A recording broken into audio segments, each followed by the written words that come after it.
Nouveau rendez-vous du décryptage de l'actualité sur Sika. Mesdames et messieurs, bonjour.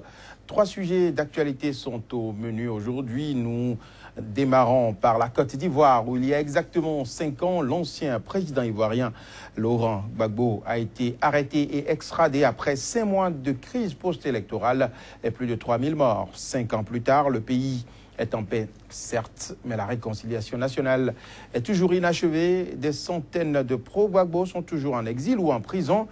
Des pro-Ouattara ne sont toujours pas jugés et certaines victimes attendent toujours leur dédommagement. Comment relever le défi de la réconciliation nationale en Côte d'Ivoire? Quels obstacles restent-ils à surmonter? Nous débattrons du sujet dans un instant avec nos invités. Et puis en République démocratique du Congo, tous les regards sont désormais tournés vers Edem Kodjo, l'ancien Premier ministre et désormais facilitateur dans la crise politique en RDC pour le compte de l'Union européenne, l'Union africaine du moins, entre le dialogue national et le respect du délai constitutionnel. La tâche s'annonce très difficile pour le nouveau médiateur qui a déjà fait part de ses inquiétudes lundi dernier lors d'une conférence de presse. Pourra-t-il réussir sa mission? Nous parlerons de ce sujet également dans un instant. Notre dernier dossier du jour portera sur le Niger, où le président Issoufou a formé son gouvernement composé de 38 membres sans la participation de l'opposition.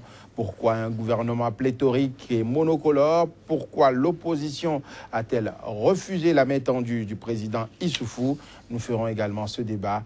Mais avant de lancer la discussion avec mes invités, Madame, Monsieur, je vous invite à suivre ici une compilation des faits marquants de l'actualité dans le monde entier. C'est le flash d'information. Au Mali, 2 soldats français sont morts des suites de leurs blessures dans le nord du pays après l'explosion mardi d'une mine contre leur véhicule blindé. 7 militaires français ont été tués depuis le lancement de l'opération Barkhane, dispositif qui a succédé en 2014 à l'opération Serval et qui mobilise quelques 3500 militaires en Mauritanie, au Niger, au Mali, au Tchad et au Burkina Faso. Au Soudan du Sud, le numéro 2 des rebelles sud-soudanais est rentré mardi à Djouba dans le cadre de l'accord de paix d'août 2015, moins d'une semaine avant l'arrivée prévue de son chef Riek Machar dans la capitale. Je suis venu réaffirmer que la paix ne sera pas remise en question, a déclaré Alfred Ladougor à la presse à l'aéroport de Djouba, où il a atterri avec une délégation d'environ 60 personnes. En France, une perquisition au siège du groupe industriel français Bolloré en banlieue parisienne a été effectuée vendredi dans une enquête sur les conditions d'octroi des concessions des ports de Conakry en Guinée et de Lomé au Togo. Les enquêteurs ont perquisitionné les bureaux du PDG Vincent Bolloré, du directeur général et du directeur juridique à la Tour Bolloré à Puteaux, siège du groupe Bolloré Africa Logistique. Nous lançons à présent le débat avec nos invités. Pour le décryptage de ce jour, je reçois Médéric François Gongo. Il est journaliste et fondé du quotidien Actu Expresso Bénin. Médéric François Gongo, bonjour et bienvenue sur le plateau de Sika. Bonjour Joël et bonjour très chers amis téléspectateurs de Sika. Mon deuxième invité est Maître Alain Ouroula, avocat inscrit au barreau de Cotonou. Maître Alain Ouroula, bonjour et merci pour votre présence sur le plateau de Sika. Bonjour Joël, bonjour Médéric, bonjour aux téléspectateurs et téléspectatrices. Madame, Monsieur, nous lançons le débat dans un instant, ce sera après cette virgule.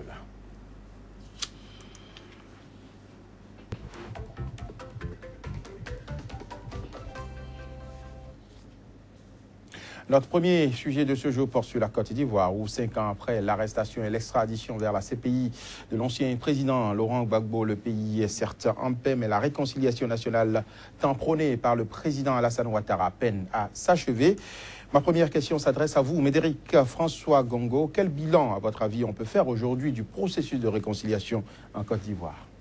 Ce processus qui devrait être perçu comme un véritable processus et non comme une finalité, un processus d'intégration politique et sociale se retrouve être enrhumé. Enrhumé tout simplement parce que le départ a été mal pris. Voilà un pays dans lequel la soixantaine d'ethnies se retrouvant dans les 4 groupes se sont vus tout au long de l'histoire dans une logique d'affrontement, dans une logique de réajustement politique, et la goutte d'eau qui a fait déborder le vase se trouvait être la situation post-électorale après la débâcle, j'allais dire non, la victoire, après la victoire des anciens de la rébellion, la victoire de l'alliance politique qui avait porté cette rébellion, cette alliance politique, le RDR, après cette victoire reconnue par une communauté internationale qui aurait instrumentalisé certains présidents de la sous-région pour faire avaler la couleuvre si amère à la Côte d'Ivoire, après les tâtonnements du début, après cette volonté du président Gbagbo de tirer sur la sonnette, de tirer sur la corde jusqu'à ce qu'elle ne casse finalement, après cette injonction du président Sarkozy, parce que appelons un chat, nous en sommes aujourd'hui à une situation beaucoup plus conflictuelle que celle que nous avions observée dans les années 70 ou après le recensement élu, plus de 4000 morts, où en 1975 le président Houphouët-Boigny, paix à son âme, avait fait des pieds et des mains pour réconcilier le peuple, où on retrouve dans ce pays une minorité d'autochtones et une majorité, je ne parlerai pas d'étrangers, mais de citoyens des pays de l'Afrique de l'Ouest. De l'Afrique de l'Ouest. Nous sommes dans un cas de figure où l'on ne peut pas avoir une réconciliation sans qu'il n'y ait de vérité. Et la vérité, c'est que les agresseurs doivent reconnaître que si, au niveau de la Cour pénale internationale, un instrument purement politique qui fait autre chose que de faire du droit, et si, à ce niveau, on a reconnu que au titre des 3000 personnes qui auraient été tuées, que ce soit par rapport aux événements du marché d'Abobo, que ce soit par rapport aux événements du marché d'Ouekoué, et de la ville de Douekoué, que ce sont seulement 145 personnes qui seraient imputables au président Gbagbo. Les 2800 et quelques personnes seraient imputables à qui? Mais tant qu'on ne dira pas la vérité, comme on l'a fait en Afrique du Sud, ou avant qu'il y ait la réconciliation, ceux qui étaient coupables de l'apartheid ont reconnu qu'ils ont meurtri tout un peuple durant des décennies. Tant qu'on n'accepterait pas que la communauté internationale arrête de financer la Côte d'Ivoire pendant que la réconciliation n'est pas d'une réalité évidente, tant que la comédie mondialement admise sur le plan diplomatique va se poursuivre, la réconciliation en Côte d'Ivoire ne serait que 20 mots. Alors, donc, si je comprends bien votre commentaire, c'est que la réconciliation est un échec. Jusque-là, les acquis sont insignifiants, les regrets sont énormissimes, et je pense que le tableau est encore noir sur le front de l'acceptation de ce que l'on a tué, de ce que l'on a agressé un président élu, bien élu ou mal élu, le président Gbagbo qui aurait commis beaucoup d'erreurs sur son parcours politique en acceptant par exemple que l'ONUCI se déploie dans la capitale, une zone qui n'était pourtant pas en guerre, en acceptant par exemple d'autoriser l'ONUCI à installer une radio qui finalement s'est retrouvée être la radio du RDR, la force politique des forces rebelles. Je pense que le président Gbagbo n'a aujourd'hui que ses yeux pour pleurer. Heureusement que beaucoup écrivent aujourd'hui, même dans les agones, beaucoup d'avis convergent aujourd'hui pour reconnaître que c'était le président Gbagbo qui aurait gagné les élections et que par un gentleman agreement au niveau de la communauté internationale, par les accointances entre l'ancien président et certains milieux d'affaires, on se retrouve aujourd'hui avec le président Ouattara qui s'est fait réélu, qui a essayé de légitimer son pouvoir avec un taux d'abstention énorme qui prouve que l'ombre du président Gbagbo continue de planer sur la Côte d'Ivoire. Alors, Alain Ouroula, vous, quel bilan faites-vous de la réconciliation en Côte d'Ivoire?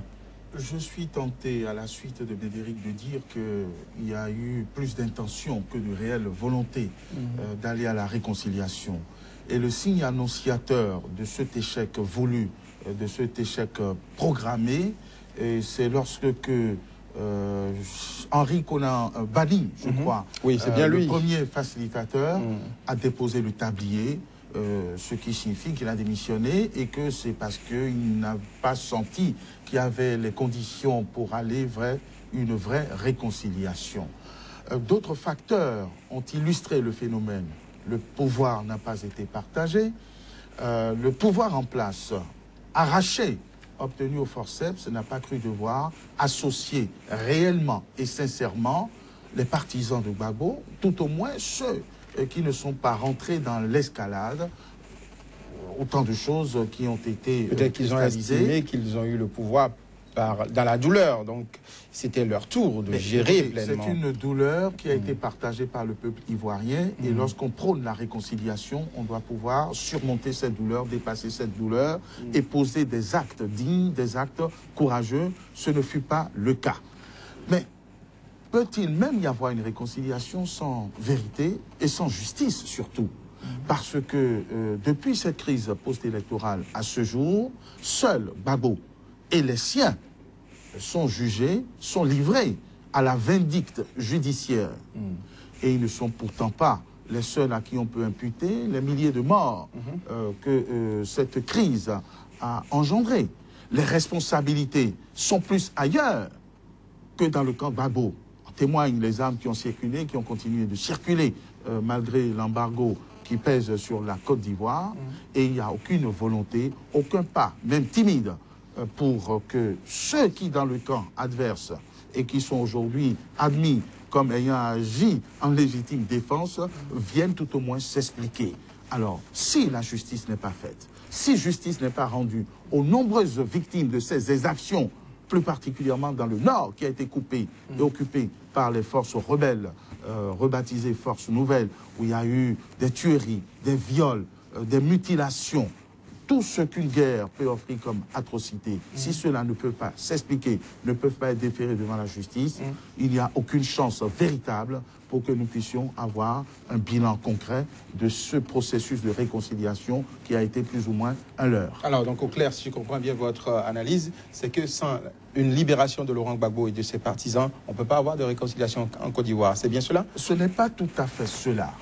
C'est plutôt le contraire. Oui, mais est-ce qu'on peut avoir une réconciliation tant que Laurent Gbagbo sera en prison et ses proches en prison, et que pendant ce temps, les pro-Ouattara sont jusqu'ici, ne sont pas inquiétés? Ce qui est injuste, c'est que les coupables qui sont dans les deux camps ne soient pas recherchés, ne soient pas traduits devant une cour de justice, pas forcément la Cour pénale internationale. Est-ce que l'incarcération de Gbagbo est unique en soi? Je ne pense pas, puisque c'est une incarcération qui fait quand même suite à un processus judiciaire normal, équitable, pas véritablement contesté. Ce qui est contestable, c'est que l'on ne se focalise que sur le seul Gbagbo, qui bénéficie de toutes sortes de garanties et qui a fait une défense musclée.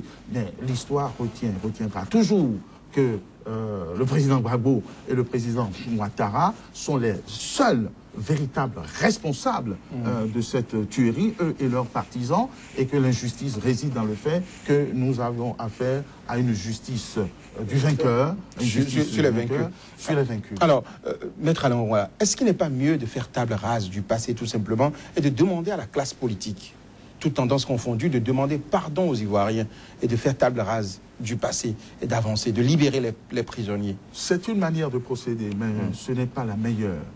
Demander pardon, c'est une obligation, c'est une nécessité. Faire table rase, c'est faire table rase à la répétition. C'est faire table rase à la répétition. C'est-à-dire que d'autres, et la Côte d'Ivoire n'est pas encore sortie de l'auberge, pourraient revenir fort de ce que l'on amnistie, l'on pardonne à ceux qui auraient mis le pays à feu et à sang pour conquérir le pouvoir d'État. Oui, mais tant que les procès vont durer, la blessure sera là, la douleur sera toujours là. Est-ce qu'il n'est pas mieux de pardonner, de dédommager ceux qui ont été frustrés et d'avancer? Tout doit être mis en œuvre. Demander pardon, dédommager, juger. Juger, ce n'est pas forcément organiser une expédition punitive. Juger, c'est rendre compte à l'histoire. Juger par qui aujourd'hui? On assiste aujourd'hui à la justice des vainqueurs sur les vaincus. On y viendra. Mais la justice des vainqueurs, c'est parce que on n'a pas recherché la vérité et la manifestation de la vérité dans le camp de ceux qui sont au pouvoir. On ne va pas parce que ils sont arrivés au pouvoir, ne pas voir ce qui s'est passé à leur niveau également. Et ça tronque le processus de réconciliation. C'est l'injustice qui est combattue. Que Laurent Gbagbo et les siens rendent compte à une justice équitable, bien organisée, avec ses imperfections, cela va de soi, c'est même un impératif.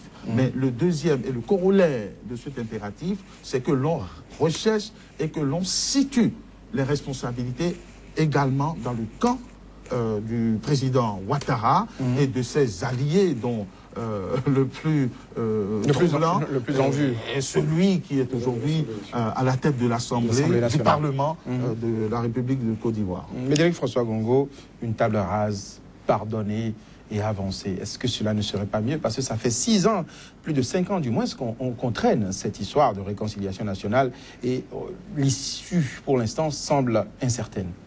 il est su et accepté de tout le monde que c'est le président Gbagbo qui avait gagné les élections. Donc il avait demandé le recomptage, et pourtant le recomptage a été fait en Haïti, cela a été fait en Afghanistan. Et pourtant ce sont les représentants du système des Nations Unies qui se retrouvent dans ces pays.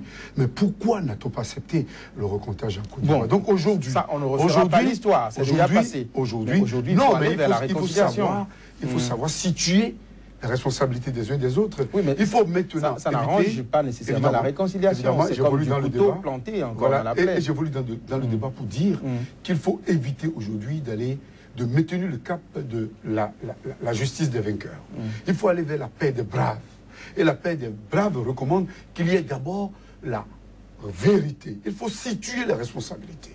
Il faut juger. On peut juger et ne pas aller à l'extrême. On peut juger et se pardonner mutuellement. On peut juger pour que ça fasse cas de jurisprudence. Je passe sur le contrôle du praticien du droit que j'ai devant moi, pour que dorénavant, désormais, cela ne se répète point. Mais on doit aller vers une refonte de la situation sociopolitique de la Côte d'Ivoire. On doit aller vers une reconsidération des mini-ethnies qui, étant propriétaires dès le départ, se sont retrouvées minoritaires suite à l'envahissement des ressortissants de la sous-région du fait de la largesse de feu président Houphouët-Boigny, qui avait une largesse débonnaire et qui voulait se mettre en position de leader politique au niveau de la sous-région qui a péché par rapport à sa progéniture. Parce qu'il n'a pas su très tôt libérer le jeu démocratique. Il n'a pas su très tôt libérer les ardeurs, à tel enseigne que son vis-à-vis traditionnel, son opposant traditionnel s'est retrouvé en face de lui. Il a vu en face de lui un cocktail de personnes qui ont tout partagé dans un passé récent et qui ont tout intérêt à se tenir, même dans les acquaintances les plus incestueuses, dans un futur, dans le présent et dans le futur proche. Donc je crois que dans le cas de figure, il faut que l'opinion, que la communauté internationale cesse de jouer à la politique d'hypocrite. Parce que là, quand on voit les flux monétaires qui ont été déversés en Côte d'Ivoire ces dernières années, on est fondé de croire qu'on a légitimé par la force de l'argent un pouvoir qui politiquement n'avait pas été acquis. Et on l'a constaté au niveau des élections, il y a cela quelques mois, simplement les gens ont voté majoritairement pour Ouattara parce qu'on a surfé sur le bilan économique. Mais en ce moment, que fait-on de la réconciliation? En termes clairs, il ne pourrait y avoir réconciliation que lorsque on éviterait de ne juger qu'un seul camp, que lorsqu'on ira vers la vérité. Est-ce qu'on peut vraiment y arriver? On peut le faire. Pour l'instant, ce sont les vainqueurs qui sont au pouvoir. Et vous l'aviez dit tout à l'heure, la CPI aujourd'hui n'est pas nécessairement une garantie. Voilà. Les vainqueurs ne seront pas éternellement au pouvoir. La solution peut être trouvée au niveau de l'Union africaine. Je crois qu'au niveau de la communauté internationale, la CPI se retrouve être cet instrument qui, au même moment où on va juger le président Gbagbo, on voit libérer simplement le président kenyan, on voit le président d'abord blanchi, oui, le président avait été blanchi, et le président et le vice-président aussi a été libéré par une acrobatie juridico-judiciaire dont seuls les membres de la CPI ont le secret. Je crois que là, nous ne sommes plus dupes. Les peuples africains ont la capacité d'anticiper, de réfléchir et de proposer des solutions alternatives, comme tous les peuples du monde entier. Alors, quelle est la solution justement que vous proposez? La vraie solution, c'est d'aller vers la paix des braves. La paix des braves, d'aller vers la paix des braves. La paix des braves, éviter la justice des vainqueurs, aller vers la vérité, aller vers des jugements, aller vers des pardons et aller vers une réconciliation de la paix. Mais le pouvoir en place vous dira que c'est ce qu'il est en train de faire. Mais le pouvoir en place n'est pas éternel, mais la réconciliation ne bouge pas, on ne le sent pas. Il y a comme un gel. Il y a comme un gel qui ne se justifie pas l'entremêlement des jeux et des enjeux, qui ne se justifie pas l'invite de la communauté internationale à temps et à contre-temps, qui ne se justifie pas cette volonté, je l'ai dit ici, beaucoup ne me croient pas, d'une ethnie qui transcende les frontières entre la Côte d'Ivoire, le Burkina, le Mali et éventuellement la Guinée, pour tenter de redéfinir la carte d'Afrique. Je parle de l'empire Mandingue qu'on veut nous créer. Il va falloir faire très attention parce que les tentacules peuvent se retrouver dans d'autres pays où les grandes ethnies auraient aimé recréer leur empire. Maître Alain Ouroula, comment, selon vous, on peut redéfinir, relancer la réconciliation en Côte d'Ivoire et l'achever dans la beauté? Tout simplement par un supplément de volonté et de sincérité de la part du président Ouattara. Mais il a affirmé lors de sa prestation de serment, quand il a été réélu il y a quelques mois, moi, il dit qu'il ne faut pas s'arrêter. Qu'il met la réconciliation comme son premier défi. C'est du marketing politique. Et il ne faut pas s'arrêter au discours des politiciens ou au discours des chefs d'État. Le président Ouattara est arrivé au pouvoir dans un bain de sang qu'il a voulu, qu'il a organisé, puisqu'on a armé les rebelles, on a armé les forces nouvelles et on continue de les armer. En principe, devenu président, il devrait pouvoir se débarrasser de ces chefs de guerre. Malheureusement, ce sont eux qui ont occupé les avant-postes politiques. Est-ce qu'il peut se débarrasser de... C'est eux qui l'ont aidé à venir au pouvoir. Je dis, si vous voulez aller à la réconciliation, si vous voulez remettre de l'ordre dans les choses, vous êtes obligé de faire ces sacrifices. Si vous ne pouvez pas les faire, ce n'est pas étonnant qu'il ne puisse pas y avoir de réconciliation, par exemple, entre un Soro Guillaume et Ibrahim Blegoudé ou feu Ibrahim Koulibaly qui se connaissent. Donc le processus se perpétue, il se poursuit. Et ce faisant, nous risquons d'assister à une revanche, non seulement de ceux qui sont aujourd'hui à terre, mais à une revanche tout simplement de l'histoire. Et cette revanche n'est pas loin, dès lors que nous savons qu'il y a une guerre de succession annonciatrice d'une guerre de sécession qui se prépare aux horizons 2020, sauf erreur de ma part. Merci Maître Alain Ouroula, merci Médéric François Gongo. Madame, Monsieur, ce sera tout pour notre premier débat de ce jour. Notre deuxième sujet en débat porte sur la République démocratique du Congo, où tous les regards sont désormais tournés vers Edem Kodjo, l'ancien Premier ministre togolais et désormais facilitateur dans la crise politique en RDC pour le compte de l'Union africaine. Entre le dialogue politique et le respect du délai constitutionnel, la tâche s'annonce très difficile pour le nouveau médiateur qui a déjà fait part de ses inquiétudes lundi dernier lors d'une conférence de presse. Pourra-t-il réussir sa mission? Le débat, c'est après cette virgule.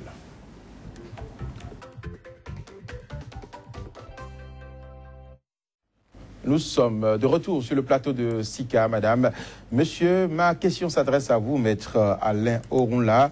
Edem Kodjo, médiateur de l'Union européenne dans la crise politique de l'Union africaine, décidément, dans la crise politique en République démocratique du Congo, est-ce que vous pensez vraiment qu'il pourra réussir sa mission qui devient de jour en jour plus corsée? Lorsqu'on nomme un médiateur, c'est que la mission est non seulement difficile, mais elle est impossible. Ah, vous pensez alors pourquoi est-ce qu'on le nomme alors? La diplomatie et la communauté internationale est dans son folklore, est dans son scénario. Il n'y a pas, en principe, besoin de nommer un médiateur dans un problème qui aurait pu trouver une solution tout simplement dans l'application des règles. Donc, on nomme un médiateur. Avec quelle mission? La mission n'est pas définie. Et la mission est définie. Quelle est-elle? Faire tout pour mener le dialogue politique en RDC afin d'avoir les élections à bonne date. Et on vous dit que les élections à bonne date sont impossibles. Le pouvoir en place vous dit, c'est faire le lit de la violence que d'exiger que ces élections aient lieu à bonne date. Je ne vais pas revenir sur ces événements sur lesquels nous nous sommes expliqués à foison et à satiété sur ce plateau. Il est acquis aujourd'hui que le président Kabila ne veut pas quitter le pouvoir, en tout cas il ne veut pas quitter le pouvoir à l'échéance constitutionnelle. Que tout a été mis en œuvre pour que nous soyons en retard et pour justifier son maintien à la tête du pays. Il n'y a pas à s'attendre à ce qu'il cède devant un médiateur ou devant la communauté internationale. Oui, mais à travers le médiateur, il y a toute la communauté africaine. Voilà que peut-être que c'est un moyen de pression. Le médiateur vous dit que c'est quasiment impossible aujourd'hui de penser raisonnablement que les élections puissent avoir lieu au mois de novembre 2016 à Kinshasa. Mais en poussant, en tenant un discours de fermeté, et non pas forcément de négociation, parce qu'il y a des positions inconciliables. L'opposition radicale, pour l'essentiel, exige la tenue de ces élections à bonne date. Et vous n'allez pas me contredire lorsque je vous dirai que si on voudrait que ces élections aient lieu à bonne date, elles auront lieu à bonne date, quel que soit le manque de crédibilité, de pureté, de transparence. On peut le faire et on devrait le faire pour une fois pour toutes. Les dirigeants comprennent que les calendriers doivent être respectés. Aujourd'hui, il y a des voix discordantes dans l'opposition pour aller à cette réconciliation, pour glisser vers une éventuelle et hypothétique transition avec ou sans le président Kabila. Mais le camp au pouvoir exige que ce soit avec le président Kabila. Le camp au pouvoir est dans sa logique, c'est qu'il ne veut pas quitter le pouvoir. Je dis, on n'a pas besoin de beaucoup de diplomatie, ni beaucoup de connaissances pour comprendre qu'il ne veut pas partir. Ces petites choses qu'on emballe dans des discours du genre réconciliation inclusive sans exclusive, médiation pour parvenir à une solution honorable pour tous. Non. Il y a un calendrier, il y a une constitution, les termes et les dispositions de cette constitution devraient être respectés et toute la communauté internationale et même l'Union africaine devrait appeler avec fermeté au respect de ces calendriers. Ne pas le faire, c'est faire le lit de cette pagaille que nous observons un peu partout, pagaille sur laquelle les dirigeants spéculent parce qu'ils savent que d'une manière ou d'une autre, on viendra dire réconciliation, on viendra dire dialogue, on cherchera un moyen de sortir dans leur jeu. Donc, à vrai dire, Edem Kodjo a été envoyé pour une mission qui a déjà échoué, si je comprends bien. C'est parce que l'échec est prévisible et même présent qu'il y a cette médiation et le médiateur de sa prise de fonction. Il est allé en balade alors. Vous dit qu'il n'est pas sûr de pouvoir parvenir à faire organiser ces élections à bonne date. Je pense que c'est le sens de la sortie du médiateur. Évidemment, on vous dira, mais il vaut mieux ceci que de ne rien faire. Et nous allons revenir tout à l'heure sur la sortie du médiateur. Mais François Gongo, vous aussi, vous pensez que Edem Kodjo est parti en balade. On l'a envoyé pour une mission impossible qu'il ne pourra pas réussir. C'est votre avis?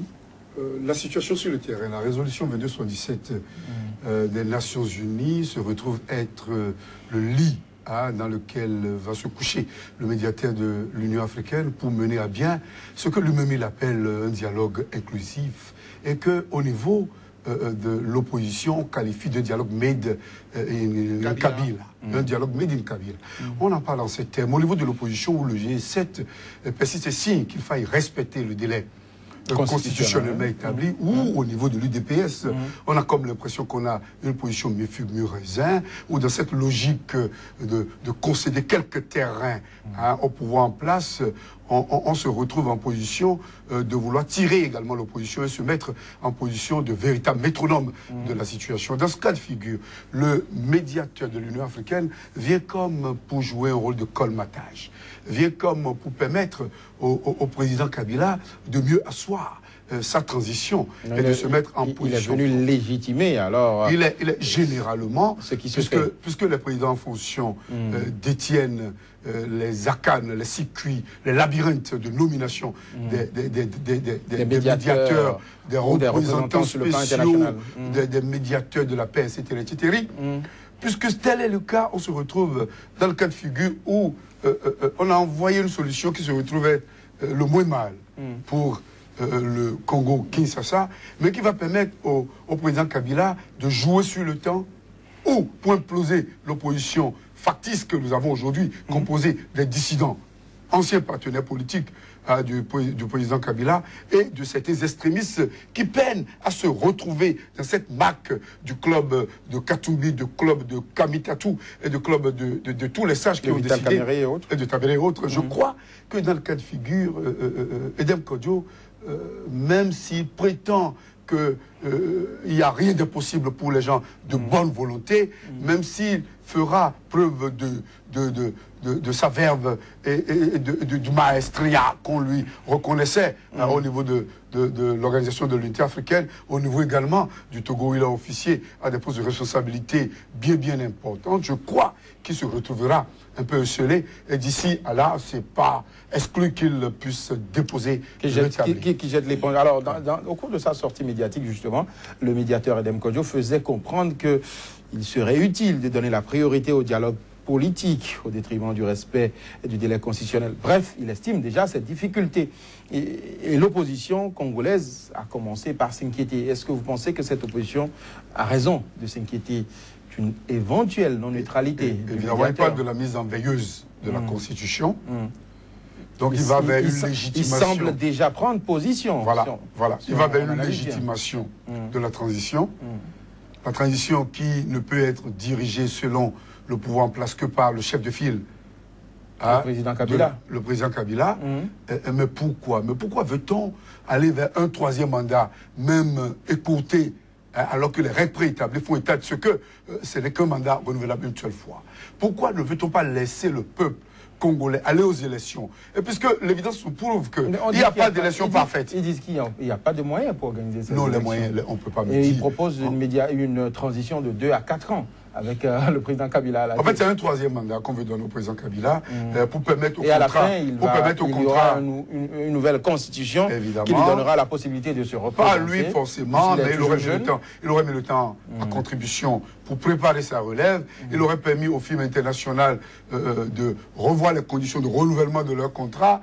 Bref, l'un dans l'autre, lui-même, il allait se sécuriser les arrières et permettre aux éternels prédateurs de poursuivre leurs œuvres macabres. Alain Onroula, est-ce que vous pensez que l'opposition a raison de s'inquiéter déjà de la coloration? L'opposition a non seulement raison de s'inquiéter, mais je pense que l'opposition est légitime à refuser toute négociation. Pourquoi? Je crois qu'il est plus facile pour la communauté internationale, pour l'Union africaine et pour le collège des chefs d'État de dépêcher des missions vers un seul homme, le président Kabila, pour le convaincre et le persuader de quitter le pouvoir. Est-ce qu'on a besoin de le convaincre puisqu'il y a la Constitution? Il a été élu sur la base d'une Constitution. Oui, c'est-à-dire que si on veut envoyer une mission, si on veut envoyer un médiateur ou un facilitateur, je pense qu'une mission claire pourrait consister à dire au président Kabila, quitter le pouvoir. C'est ça le problème. C'est ça le fait générateur de cette crise. C'est pas autre chose.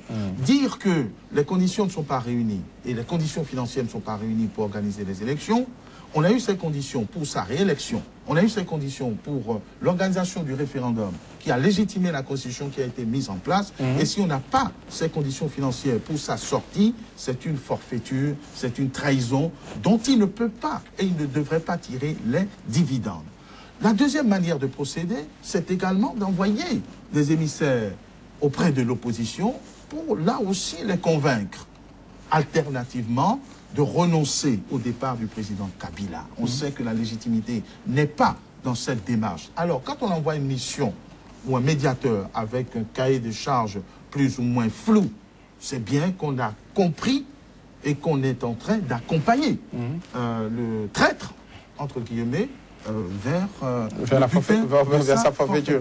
Oui. Alors, est-ce que vous pensez que c'est vraiment la bonne méthode pour l'opposition de ne pas participer à ce dialogue? Il faut aller se faire entendre, parce que faire la politique de chaise vide, ça peut avoir des conséquences, avec aujourd'hui un positionnement mitigé de l'UDPS, justement. Qui a été noyauté, dont enfin, certains fils... L'UDPS étant de l'opposition, il suffit que l'UDPS accepte de participer à ce dialogue. Cela va se passer comme au Congo-Brazzaville.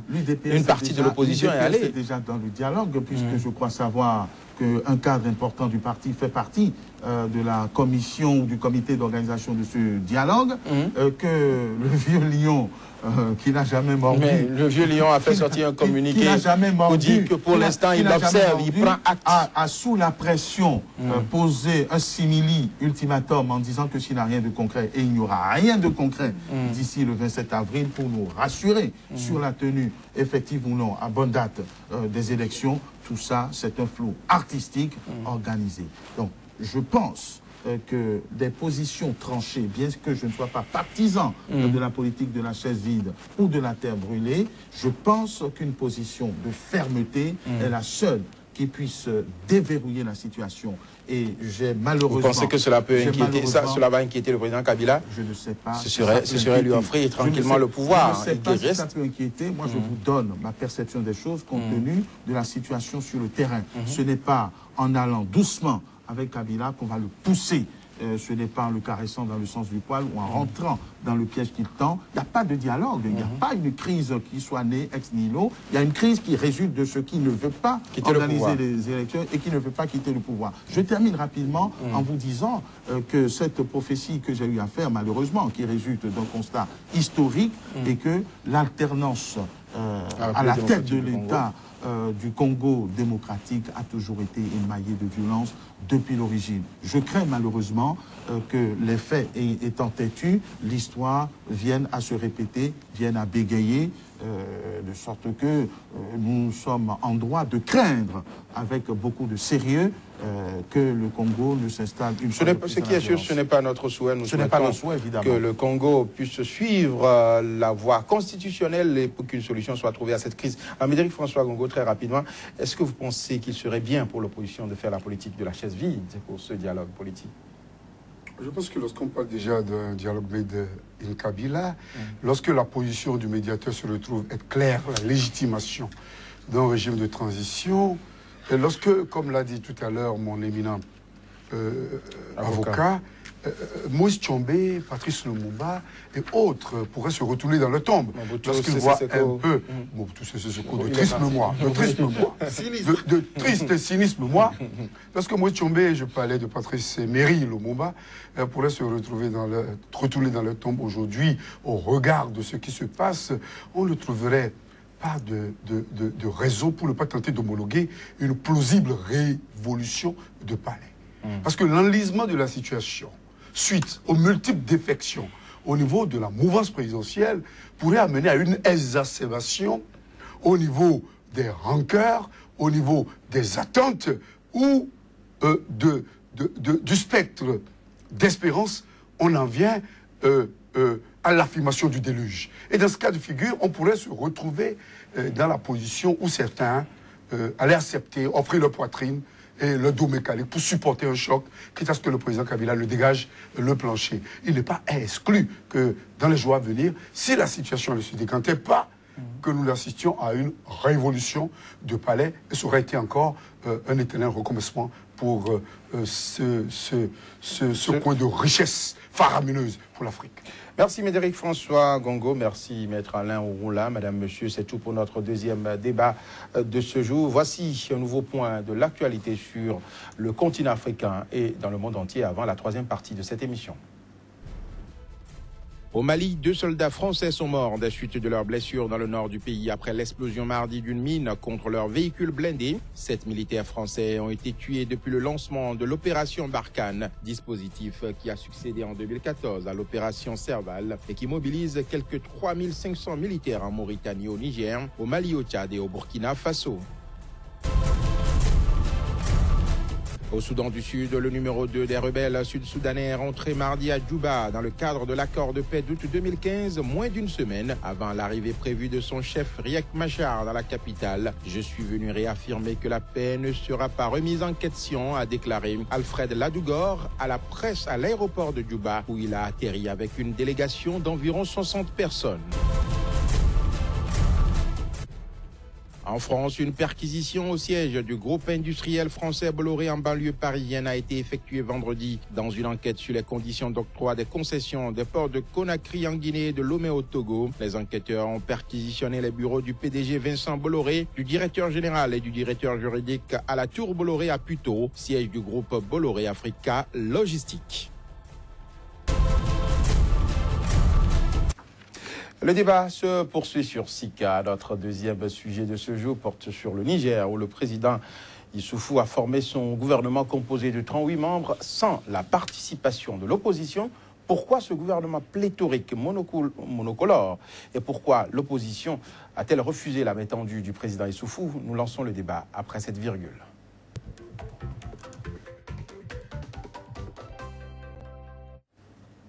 Cette émission se poursuit avec mes deux invités, Médéric François Gongo, journaliste au quotidien Actu Express au Bénin, et Maître Alain Ouroula, avocat au barreau de Cotonou. Je reste avec vous. Maître Alain Ouroula, 38 ministres pour un pays comme le Niger, classé parmi les pays les plus pauvres au monde, malgré sa richesse souterraine. Est-ce que cela n'est pas trop? C'est trop, c'est excessif. Même pour un grand pays, 38 ministres ne correspondent à aucune réalité. Sauf, on veut donner à manger à tout le monde. Sauf ce que nous savons faire en Afrique, c'est contenter tous ceux qui vous ont soutenu, tous ceux qui sont restés avec vous, pour que vous puissiez arracher le pouvoir d'État. Et ceci pose le problème de la réforme du système partisan dans tous nos pays d'Afrique. C'est-à-dire qu'il faudrait que la manière, le mode de conquête du pouvoir reste en adéquation avec l'exercice de la gouvernance et qu'on en finisse avec cette ventrocratie qui nous conduit vers des situations calamiteuses pour l'économie de nos pays. Pourquoi un gouvernement monocolore? Nous le savons tous, parce que l'opposition refuse d'y participer. Pourquoi l'opposition... Si le gouvernement est monocolore, pourquoi aller jusqu'à 38 membres? C'est pour dire que s'il avait été un gouvernement d'union nationale... Cela peut se comprendre. Non, ça ne se comprendrait même pas. Oui, mais l'union nationale, il faut l'ouvrir, il faut ouvrir les portes. C'est-à-dire qu'au lieu de 38, on en serait peut-être à 58. C'est bien possible puisque c'est la logique. C'est la boussole qui a été suivie par le président Mamadi Issoufou, qui n'en avait pas besoin, et je vous le concède. Pourquoi l'opposition n'y va pas? Dans une logique excessive que je ne partage pas, mais que je salue, parce qu'au moins nous avons une clarté, nous avons une cohérence dans cette position qui a consisté dès le départ, dès le premier refus, à rester fidèle dans cette position jusqu'au bout. Ça permettra, je pense que ça participe à la clarification de l'action politique et que ça pourrait forcer, inciter à une réforme partisane honnête, juste et équitable. Est-ce que cela fait pour partie éviter ces gouvernements du projet de société du nouveau président? Si ce n'est pas la priorité du nouveau président, c'est pas évident que vous l'ayez. Permettez-moi d'avoir un petit sourire sur la portée et le rôle qu'il faut donner au projet de société. Écoutez, le vrai projet de société, c'est que... Ça n'engage que ceux qui y croient. C'est que 4 more years avait dit un président américain, mais c'est 5 years ou 5 more years. Tout simplement, c'est un gadget pour se maintenir. Maintenant, même s'il y avait eu un vrai projet de société, il n'est pas exclu qu'il y ait des impératifs qui naissent, par exemple, de l'attitude et de la posture adoptée par l'opposition au Niger et qui pourraient obliger le pouvoir en place à revoir dans l'intérêt de tout le pays le système partisan. Et je pense que tous les pays d'Afrique, à commencer par le nôtre, le Bénin, ferait mieux de se pencher sur cette question qui plombe le développement et qui mine même l'animation de la chose politique par les partis. Madame François Gongo, 38 ministres pour un pays pauvre, est-ce que ce n'est pas excessif? Je pense que les dernières nouvelles font état de 40 ministres. Les dernières nouvelles, il y a de cela quelques minutes, font état de 40 minutes. Lorsque l'on observe les conditions du déroulement des élections, où la ruse et la malice se sont vues grandement invitées par le président, où son vis-à-vis n'avait pas été du tout libre, où l'on a instrumentalisé la justice pour le confiner dans ses derniers retranchements et l'empêcher de faire campagne, lorsque nous constatons qu'au deuxième tour, on a parlé d'un score à la soviétique, à la biélorusse, peut-être par rapport à ce qu'on observe également au Kazakhstan, 92%, et qu'au niveau du pouvoir, l'on parle de 60 et quelques % de taux de participation, alors qu'au niveau de l'opposition, on parle de 7%, c'est que le verre est véritablement dans le fruit. C'est qu'à l'évidence, les 40 ministères dont on parle, même les alliés, n'ont eu que la portion congrue. L'essentiel du gâteau, les côtés les plus juteux du gâteau, ont été tout simplement partagés entre les partisans et les proches du président en place. L'opposition se retrouve dans ce cas de figure fidèle à son option de départ. Parce que il ne faut pas se dédier tout au long d'un parcours politique. Il faut être fidèle, il faut être droit dans ses bottes. Et l'opposition, qui avait refusé d'homologuer cette mascarade d'élection, qui avait refusé de tomber dans le jeu en retirant tous ses membres des structures d'organisation des élections, en appelant au boycott même du vote au deuxième tour. Et là, nous l'avons constaté, ce fut un calme plat à plusieurs bureaux de vote. L'opposition se doit de se maintenir dans sa position actuelle. Et puisque le Niger ne sortait pas d'une guerre, d'une situation cataclysmique, un gouvernement d'union nationale n'était pas d'une opportunité évidente. Il y a le péril terroriste. Non, le péril terroriste reste et demeure.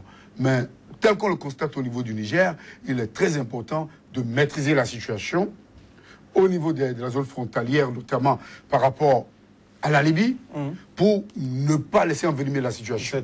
Les Touaregs. Un appel patriotique. Le président a fait appel à toute la classe politique. Le président de la République, nous allons protéger notre pays. Le président de la République du Niger fait de la diplomatie de face, a envie de contenter l'opinion internationale en se lançant dans des intentions, dans des professions de foi qui ne se traduisent jamais dans les faits.